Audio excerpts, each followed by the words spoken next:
Sekarang, dalam mimpi yang saya lihat, saya berkata kepada orang-orang bahwa jika mimpi saya tentang Imran Khan benar-benar terbukti, maka mimpi saya yang berkaitan dengan kejayaan Islam dan kemakmuran Pakistan juga akan menjadi kenyataan. Dalam mimpi itu juga ada mimpi-mimpi lain, misalnya And they see the sword in my hand. dan semua mimpi yang berkaitan dengan Imran Khan, kamu bisa lihat sendiri. Semuanya benar-benar terjadi persis seperti yang ada di dalam mimpi. Misalnya dalam mimpi, saya melihat bahwa Imran Khan akan gagal. Padahal kamu lihat sendiri, pada tahun 2018 saat pemilu dan Imran Khan menang, cara militer mendukung Imran Khan dan bagaimana Imran Khan datang dengan penuh semangat. Rasanya tidak mungkin Imran Khan akan gagal. Tapi saya tetap mendapat mimpi bahwa Imran Khan akan gagal dan dia bahkan tidak akan bisa menyelesaikan masa kepemimpinannya. Jadi, saya punya teman, Imran Abbasi dari Inggris, dan Abdullah Qureshi dari Perancis. Jadi saya katakan kepada mereka, saya rasa Imran Khan tidak akan gagal, jadi kita tidak perlu membagikan mimpi ini. Tapi Imran Abbasi menjawab, ini adalah mimpi dari Allah Subhanahu wa Ta'ala, Anda harus membagikannya, pasti akan terjadi. Lalu saya berkata, baiklah, kalian saja yang buat video tentang mimpi-mimpi itu, nanti saya yang akan membagikannya.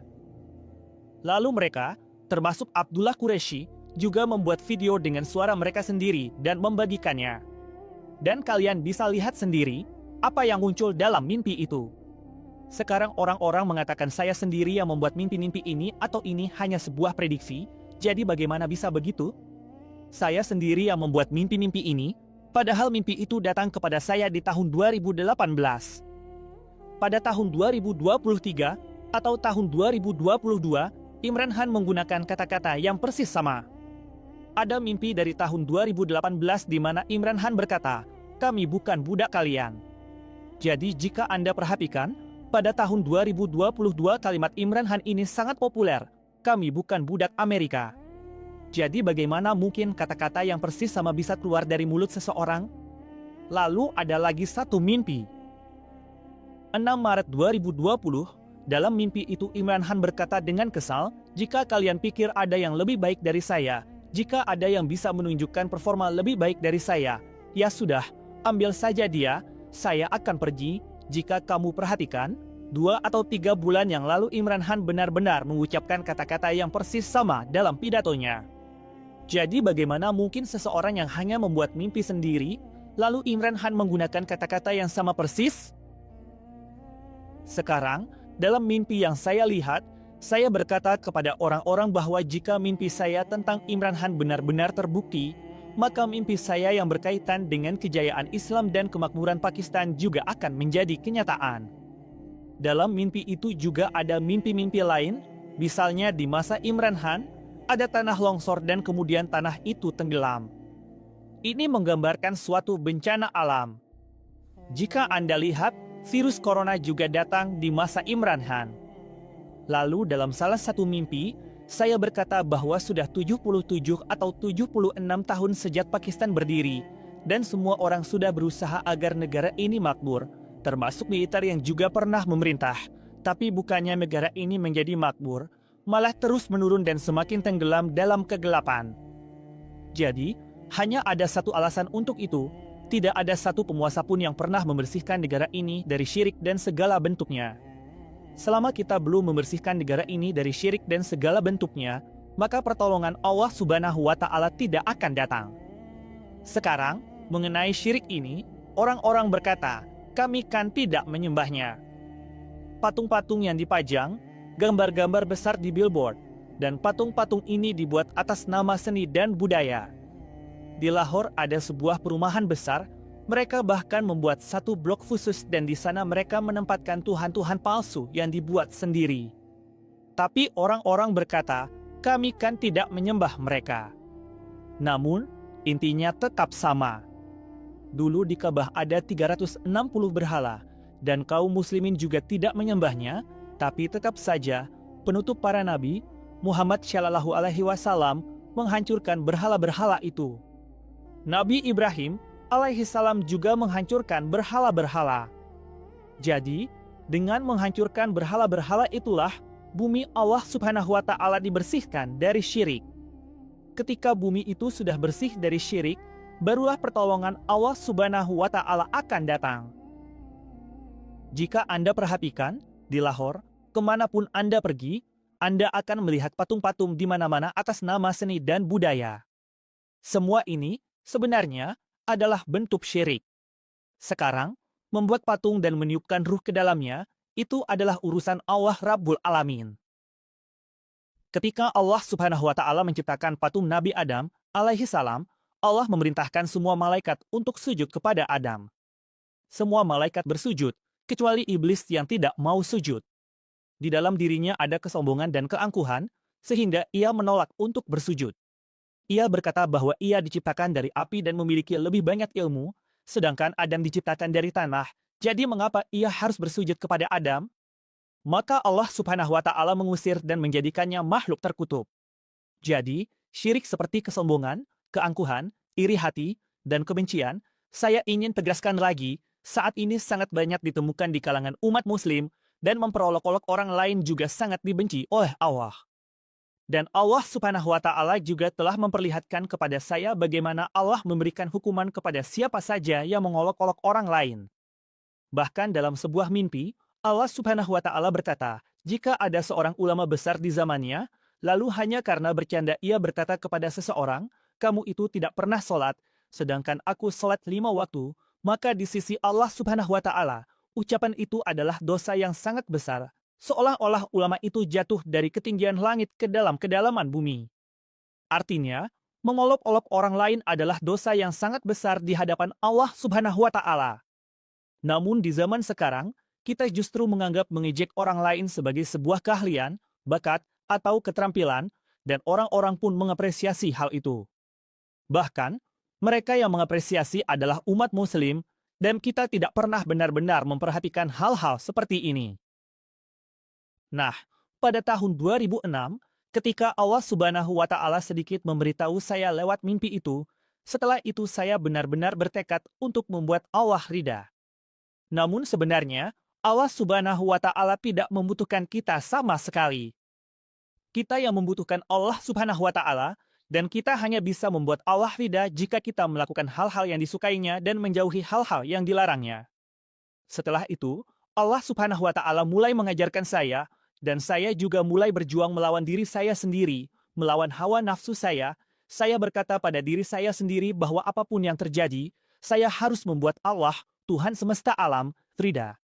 Dalam proses itu, Allah Subhanahu wa Ta'ala pertama-tama memberitahu saya tentang bahaya syirik, lalu tentang kebencian, dendam, kesombongan, dan keangkuhan, dan seterusnya. Allah Subhanahu wa Ta'ala juga memberitahu saya bahwa di bumi ini kita harus berjalan dengan rendah hati dan penuh kerendahan, serta menundukkan kepala, karena kita tidak akan bisa membelah bumi dengan cara berjalan seperti itu. Maka saya pun mulai melakukan hal itu. Lalu, seiring waktu berjalan, tibalah tahun 2014. Saat itu Allah Subhanahu wa Ta'ala berkata kepada saya bahwa mimpi-mimpi yang telah Dia tunjukkan kepada saya harus saya ceritakan kepada orang-orang. Allah Subhanahu wa Ta'ala ingin menunjukkan kepada dunia siapa saya sebenarnya. Itu adalah tugas yang sangat sulit bagi saya, karena saya berpikir, siapa yang akan percaya pada mimpi-mimpi ini? Bahkan di lingkungan tempat tinggal saya saja tidak ada yang mengenal saya, apalagi orang-orang yang sama sekali tidak tahu siapa saya. Bagaimana mereka bisa percaya?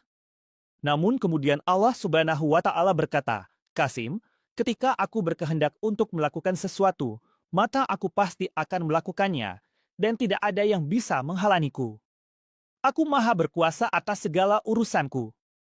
Sekarang saya melihat sendiri, kalian semua yang duduk di sini, bahkan saya belum pernah berbicara seperti ini di hadapan 4 atau 5 teman dekat saya, apalagi seperti yang saya lakukan hari ini. Saat pidato pertama saya sangat gugup. Wajar saja, bahkan orang-orang besar seperti Imran Khan dan lainnya, ketika mereka berpidato untuk pertama kalinya dalam hidup, pasti juga sangat gugup. Tapi Allah Subhanahu wa Ta'ala tetap membuat saya menyampaikan pidato itu bagaimanapun keadaannya. Namun, setelah itu banyak orang yang mengomentari bahwa saya tidak bisa berbicara dengan baik. Tapi saya ingin mengatakan, jika kalian menertawakan saya, secara tidak langsung kalian sebenarnya menertawakan Allah Subhanahu wa Ta'ala, Seolah-olah Allah telah melakukan kesalahan dengan menciptakan saya atau membuat saya seperti ini. Naudzubillah. Kita seharusnya menjaga hati kita tetap bersih. Ketika mereka tahu saya mendapat mimpi-mimpi itu, mereka menolak saya juga karena alasan lain. Mereka berkata, kami rajin sholat tahajud, berjenggot, sedangkan dia tidak berjenggot dan tidak sholat. Itu juga menjadi alasan mereka menolak, menertawakan saya, dan mungkin saja Allah Subhanahu wa Ta'ala sedang memuji kalian melalui orang-orang yang berbicara buruk tentang saya untuk melihat seberapa besar kebencian dan dendam di dalam hati kalian, apakah hati kalian dipenuhi kebencian atau bersih. Kalian bisa melihat sendiri dari video dan komentar mereka, betapa jelasnya kebencian dan dendam di hati mereka. Di sini saya ingin menegaskan, saya tidak pernah menganggap diri saya manusia yang suci, karena nafsu manusia itu selalu mengajarkan keburukan. Jika saya atau kita melakukan dosa, maka meskipun saya bertobat kepada Allah Subhanahu wa Ta'ala 1000 kali dan berjanji tidak akan melakukannya lagi, tetap saja ada kemungkinan 100% bahwa dosa itu bisa terulang kembali, karena nafsu manusia memang selalu mengajarkan keburukan. Namun, saya berharap Allah Subhanahu wa Ta'ala memperhatikan keadaan saya dengan penuh kasih sayang, dan sungguh Allah adalah yang Maha Pengasih dan Maha Penyayang. Saya selalu berusaha untuk memperbaiki diri, berusaha menghilangkan kebencian, dendam, kesombongan, dan keangkuhan dari dalam diri setiap saat. Dan itu adalah hal yang sangat sulit, terutama di zaman sekarang ini. Tapi saya tetap berusaha untuk melindungi diri dari syirik dan segala bentuknya, serta berusaha mengamalkan ajaran-ajaran yang Allah Subhanahu wa Ta'ala dan Nabi Muhammad Shallallahu Alaihi Wasallam ajarkan dalam mimpi-mimpi saya. Dalam hal ini, bisa dikatakan bahwa Allah Subhanahu wa Ta'ala juga ingin menyampaikan pesan bahwa ketika seseorang mulai melindungi diri dari syirik, maka Allah Subhanahu wa Ta'ala mulai membantunya. Dia sendirian. Pada tahun 2015, tidak ada seorang pun yang dikenalnya, dan hari ini, berkat rahmat Allah Subhanahu wa Ta'ala, jika Anda lihat, semua yang duduk di sini sebelumnya tidak saling mengenal. Dan orang-orang dari seluruh dunia yang terhubung satu sama lain juga tidak saling mengenal.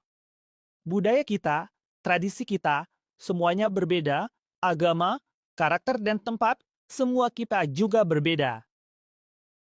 Agama sebenarnya satu saja, yaitu Islam, alhamdulillah, jadi dari Indonesia, Malaysia, bahkan. Percayalah, Muslim dari India pun juga percaya pada mimpi-mimpi ini. Kami juga berbicara dengan orang-orang dari Bangladesh. Dari Pakistan juga, alhamdulillah, banyak juga yang mempercayainya. Dari Amerika, Eropa, bahkan beberapa hari lalu saya melihat video dari Perancis, dia berbicara bahasa Perancis dan memang orang Perancis, artinya Muslim yang lahir di sana, dan dia juga percaya mimpi-mimpi itu. Saya juga terkejut setelah menonton video itu, siapa dia? Kemudian Abdullah Quraisy yang tinggal di Perancis. Saya bertanya kepadanya, siapa orang yang sedang berbicara itu? Lalu dia menjelaskan bahwa orang itu percaya pada mimpi-mimpi Anda. Saya tanya, bagaimana dia bisa tahu tentang mimpi-mimpi itu? Dia menjawab, saya juga tidak tahu bagaimana dia bisa tahu, tapi yang jelas dia menyebutkan dalam videonya bahwa dia percaya pada mimpi-mimpi Anda. Setelah itu, dia juga mencoba menghubungi orang tersebut. Jadi, maksud saya bercerita ini adalah untuk menunjukkan betapa besar rahmat dan pertolongan Allah Subhanahu wa Ta'ala. Sekarang, orang-orang dari seluruh dunia mulai percaya pada mimpi-mimpi ini. Dan Allah Subhanahu wa Ta'ala hanya memberikan satu alasan untuk itu, yaitu, Qasim, aku menolongmu hanya karena kamu telah mulai menjaga diri dari syirik dan segala bentuknya. Jadi, jika kita lihat, jika saya secara individu melakukan hal ini, lalu Allah Subhanahu wa Ta'ala menolong saya. Jika kita, jumlah penduduk Muslim sekarang bahkan sudah melebihi jumlah penduduk Arab. Jadi, jika kita semua menjaga diri dari syirik dan segala bentuknya, maka ketika pertolongan Allah Subhanahu wa Ta'ala datang, Anda akan lihat sendiri, orang-orang kafir itu tidak akan mampu berdiri di hadapan kita. Tapi sekarang, kondisi kita adalah kita bahkan tidak bisa mengecam dengan benar. Seperti yang baru-baru ini Anda lihat di Swedia, lihat saja bagaimana reaksi para pemimpin Muslim di sana, bagaimana mereka mengecam. Semua ini hanya karena hari ini kita sudah tidak lagi menjaga diri dari syirik dan segala bentuknya. Kita bahkan tidak tahu apa itu syirik. Lihat saja, kalian pergi ke makam-makam, sujud di sana, memohon-mohon, semua itu adalah syirik. Selain kepada Allah Subhanahu wa Ta'ala, kalian tidak boleh meminta apapun kepada siapapun. Jika kalian melakukannya, itu adalah syirik. Syirik itu sendiri awalnya dimulai dari gambar-gambar, lalu dibuat patung-patung, kemudian mulai dikatakan bahwa patung ini, berhala ini, adalah untuk hujan, naudzubillah, ini untuk rezeki, dan dengan cara seperti itulah mereka mulai menyebarkan syirik. Jadi, jika Anda lihat hari ini, hal yang sama sedang terjadi di masyarakat kita. Anda pergi ke kota manapun, hal yang sama akan Anda temui, hanya bentuknya saja yang berbeda, lalu apa bedanya? Sekarang, lihatlah, Nabi Isa alaihi salam juga pernah membuat patung burung, tapi dengan izin Allah Subhanahu wa Ta'ala, beliau meniupkan ruh ke dalamnya dan burung itu pun terbang. Jadi, semua hewan yang ada, mungkin saja Allah Subhanahu wa Ta'ala sebelumnya membuat patungnya dulu, lalu meniupkan ruh ke dalamnya dan mereka pun hidup. Jadi, membuat patung dan meniupkan ruh ke dalamnya adalah pekerjaan Allah Rabbul Alamin, dan jika ada orang lain yang membuat patung, maka dia telah berbuat syirik kepada Allah Subhanahu wa Ta'ala, seolah-olah dia berkata, jika Allah bisa melakukan ini, saya juga bisa. Maka pada hari kiamat, Allah Subhanahu wa Ta'ala akan berkata kepada mereka, coba masukkan ruh ke dalam patung atau gambar itu, dan mereka tidak akan mampu melakukannya. Sekarang, banyak kebingungan tentang hal ini. Orang-orang berkata, kalian juga menggunakan gambar di media sosial, membuat video, bukankah itu sama saja? Dalam hal ini, Allah Subhanahu wa Ta'ala juga mengajarkan saya melalui mimpi bahwa jika dibutuhkan, atau di mana hukum negara berlaku, atau terkait masalah kesehatan, atau rezeki, maka itu boleh saja, halal, selama belum ada sistem Islam yang benar-benar diterapkan, yaitu sistem yang sepenuhnya mengikuti ajaran penutup para nabi, Muhammad Shallallahu Alaihi Wasallam, Islam yang sejati, sampai sistem itu benar-benar terwujud. Sekarang, misalnya kita membuat thumbnail di media sosial, di situ memang ada gambar-gambar, benar, tapi itu dalam bentuk digital. Ketika Anda mematikan ponsel atau laptop, gambar itu pun langsung hilang. Gambar itu bisa dikatakan berubah menjadi data, dan kita pun hanya menggunakannya sebatas yang kita butuhkan saja. Jika Anda perhatikan, di profil-profil kita pun berusaha sebisa mungkin untuk tidak menggunakan foto. Sekarang, seperti halnya ada aturan-aturan negara. Di uang kertas ada gambar yang tercetak. Di KTP juga memang dibutuhkan foto. Di paspor juga dibutuhkan foto, dan masih banyak hal lain yang memang memerlukan foto. Misalnya, jika seseorang bekerja dan perusahaannya memang mewajibkan foto di kartu identitas, maka itu memang terpaksa dan di situ diperbolehkan. Tapi di tempat-tempat yang tidak perlu, seperti papan reklame besar-besaran, sebenarnya tidak ada keperluan untuk memasang foto orang dari seluruh perusahaan. Cukup tampilkan gambar produknya saja. Misalnya, jika itu botol minuman atau susu, cukup tampilkan gambar susu atau produknya saja, tidak perlu foto orang. Jadi, semua itu sebenarnya tidak perlu, dan benda fisik itu adalah hal yang berbeda lagi. Jika layar ponsel Anda dimatikan, maka gambarnya juga akan hilang.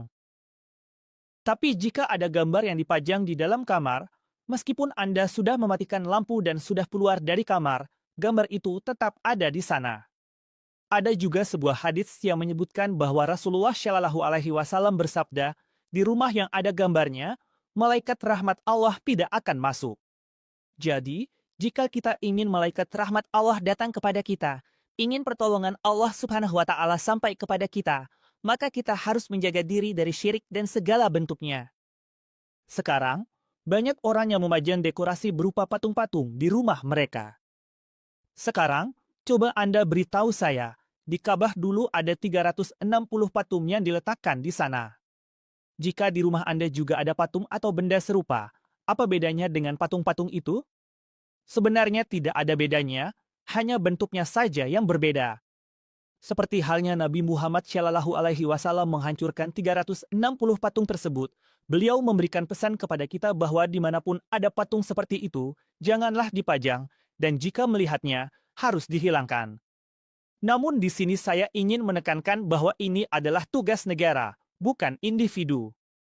Jangan sekali-kali mengambil hukum di tangan sendiri, Karena Allah Subhanahu wa Ta'ala tidak membantu orang-orang yang membuat kerusakan di negeri ini. Kita, naudzubillah, semoga Allah Subhanahu wa Ta'ala melindungi, tidak boleh membuat kerusakan di negara manapun. Kita wajib menghormati dan mematuhi hukum negara.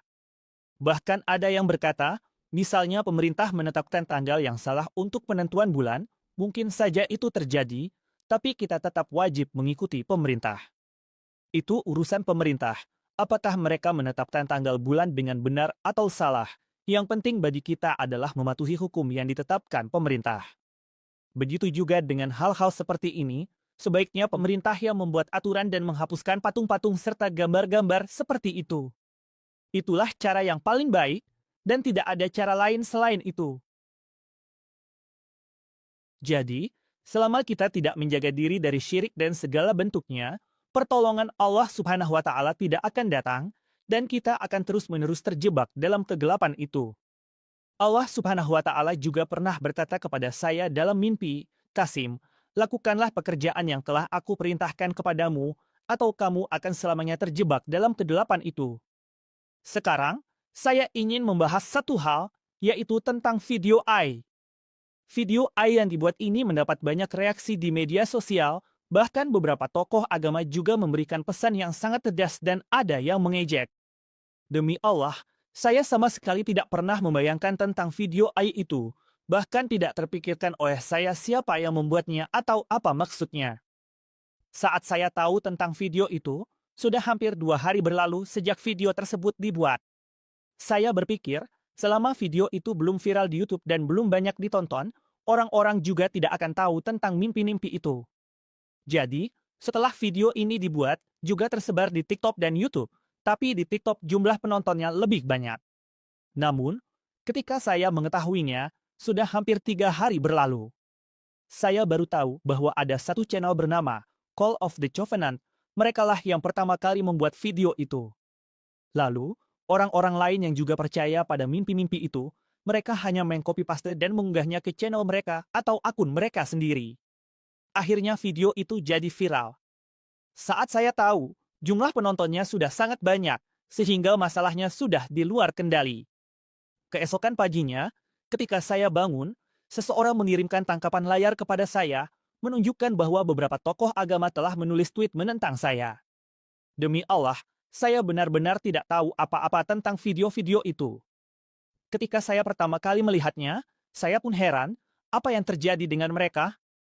Kok tiba-tiba, dalam semalam, mereka membuat video tentang mimpi-mimpi saya, seolah-olah mereka mendapat mimpi juga, dan membuat video tentang saya dan mimpi-mimpi itu.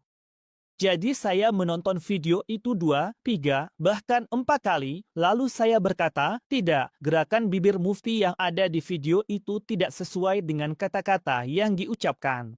Dari situ saya sadar bahwa ini adalah video yang sudah diedit. Belakangan saya baru tahu bahwa video itu dihasilkan oleh AI. Jadi, saya sama sekali tidak ada hubungannya dengan video itu, saya benar-benar tidak tahu apa-apa tentang hal tersebut. Namun, para tokoh agama itu, tanpa melakukan penelitian, langsung menuduh saya dengan kebohongan, seolah-olah saya telah membuat suatu klaim, naudzubillah. Nah sekarang, seperti yang akan saya katakan lagi, jika Anda menemukan hal seperti ini, Anda pasti sudah menelitinya dan mengetahuinya. Jika Anda melakukan sedikit pencarian di YouTube, Anda akan segera menemukan banyak hal yang tidak memerlukan banyak waktu. Jika mereka juga melakukan sedikit pencarian, mereka akan menemukan bahwa Qasim sebenarnya tidak membuat klaim seperti itu. Orang lain yang membicarakannya, tetapi mereka telah membuat semua orang berpikir bahwa siapapun dia atau mereka yang mendukungnya juga harus memeriksa diri secara mental. Naudzubillah, saya akan katakan lagi bahwa memperolok-olok agama itu sangat dibenci oleh Allah Subhanahu wa Ta'ala, dan jika kita menyebarkan Islam dengan cara seperti ini, maka pesan yang sangat salah akan tersebar dan kita akan semakin jauh dari Islam. Baru-baru ini, Allah Subhanahu wa Ta'ala juga mengatakan kepada saya bahwa para tokoh agama itu juga Muslim, kamu juga Muslim, dan ketika mereka menerima sebuah kabar, seharusnya mereka meneliti terlebih dahulu. Mereka juga seharusnya merenungkan ucapanmu, apakah kamu benar-benar pernah mengatakan hal seperti itu atau tidak. Tapi mereka malah tanpa berpikir dan tanpa meneliti, langsung saja menuduh saya berbohong, bukan hanya kepada saya, tapi juga kepada orang-orang yang bersama saya. Namun saya hanya bisa mengatakan, hasbunallah wa ni'mal wakil, Allah adalah sebaik-baik pelindung, dan kita semua juga seperti itu, insya Allah. Sebagaimana Allah Subhanahu wa Ta'ala telah mewujudkan mimpi-mimpi ini, mimpi-mimpi lainnya pun akan terwujud. Maka yang benar dan yang salah, insya Allah akan menjadi jelas. Dan saya akan katakan lagi, laknat Allah atas para pendusta, dan siapapun yang menyesatkan orang dengan mengatasnamakan Allah Subhanahu wa Ta'ala dan Rasulnya Muhammad Shallallahu Alaihi Wasallam, mereka akan kekal terbakar di neraka. Bagaimana mungkin, seperti yang orang katakan bahwa saya berbohong, manusia mungkin bisa dibodohi, tapi Allah Rabbul Izzah tidak bisa dibohongi. Bagaimana mungkin, naudzubillah, saya terus-menerus berbohong dan Allah Subhanahu wa Ta'ala terus-menerus menolong saya dan menyebarkan mimpi-mimpi ini? Itu tidak mungkin terjadi. Maka pada akhirnya saya ingin mengatakan bahwa hari ini, sebagai Muslim, kita harus membersihkan hati dan dada kita dari kebencian dan dendam, serta menjaga diri dari syirik dan segala bentuknya, juga dari kesombongan dan keangkuhan. Hanya dengan begitu kita bisa berjalan di jalan yang lurus, dan inilah ajaran Nabi Muhammad SAW. Beliau bahkan tidak pernah menyebut seorang pendusta sebagai pendusta, atau seorang munafik sebagai munafik. Maka kita pun, mengikuti sunnah Nabi Muhammad SAW, tidak seharusnya berkata seperti itu tentang siapapun, dan kita harus bersabar. Dalam mimpi-mimpi ini, Anda tidak akan menemukan satupun hal yang bertentangan dengan Al-Quran dan hadis. Orang-orang yang membuat video itu pun pasti sudah melihatnya, dan ketika mereka tidak menemukan apa-apa, mereka langsung saja menuduh bahwa saya telah mengklaim sesuatu, padahal tidak ada sama sekali. Jika Anda punya bukti, silakan tunjukkan, tampilkan klip di mana saya pernah membuat klaim seperti itu. Tapi Anda tidak memberikan bukti apapun, Anda hanya menyebarkan kabar burung, karena Anda punya pengikut dan orang-orang menganggap Anda menyebarkan agama, maka mereka akan langsung percaya pada ucapan Anda. Tapi insya Allah, Allah adalah sebaik-baik perencana, Dan Allah Subhanahu wa Ta'ala akan menampakkan kebenaran, dan insya Allah mimpi-mimpi ini akan menjadi kenyataan dengan rahmat Allah Subhanahu wa Ta'ala, dan Allah Subhanahu wa Ta'ala pasti akan membuktikannya seperti Allah Subhanahu wa Ta'ala telah membuktikan mimpi-mimpi sebelumnya. Insya Allah. Jazakallah khair. Assalamualaikum warahmatullahi wabarakatuh.